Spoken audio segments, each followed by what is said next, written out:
So called babas, దేవుడు పంపించిన మనిషి, గాడ్స్ అంబాసిడర్, ఒక బాబా అని ఎవరైతే ప్రపంచానికి పరిచయం చేసుకుంటున్నారో వాళ్ళని ఒక మనిషిగా, ఒక ఇండివిజువల్గా ఎలా ఇన్ఫ్లుయెన్స్ అవుతున్నాడు అనేది ప్రశ్నిస్తే రెండు విషయాలు కన్విన్స్ అయ్యండి.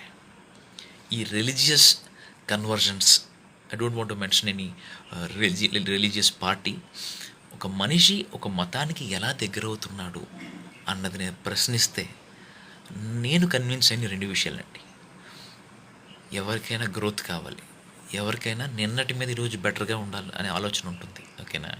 సో అటువంటి ఆలోచన బలంగా ఉన్నప్పుడు మనం ఒక సిస్టమ్ని నమ్మాలి, లేదంటే ఒక థియరీని నమ్మాలి, ఒక కాన్సెప్ట్ నమ్మాలి, ఓకేనా?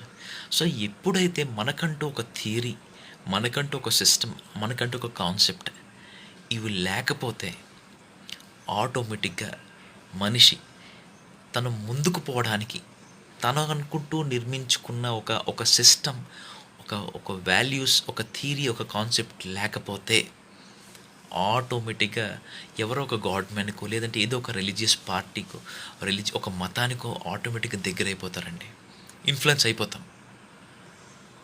కాబట్టి మీరు ముందుకు వెళ్ళడానికి, మీరు నిన్నటికన్నా రేపు అనేది ఇంకొంచెం బెటర్గా ఉండడానికి మీ జీవితంలో మీకు హెల్ప్ చేసిన సిస్టమ్ కానీ, కాన్సెప్ట్ కానీ, థియరీ కానీ మీరు నమ్మకపోతే, మీకంటూ ఒక నమ్మకం లేకపోతే ఆటోమేటిక్గా ఎవరికో ఒకరు ఇన్ఫ్లుయెన్స్ అవుతానే ఉంటారండి లైఫ్ లాంగ్. సో త్వరగా తెలిసేసుకోండి మిమ్మల్ని నడిపించేవి ఏంటి.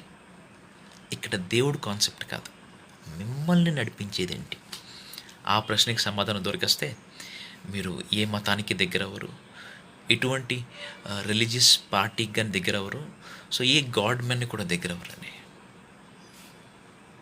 లివ్ లైక్ అన్ ఇండివిజువల్, మీకంటూ నిర్మించుకున్న విలువలతోనే నడవండి.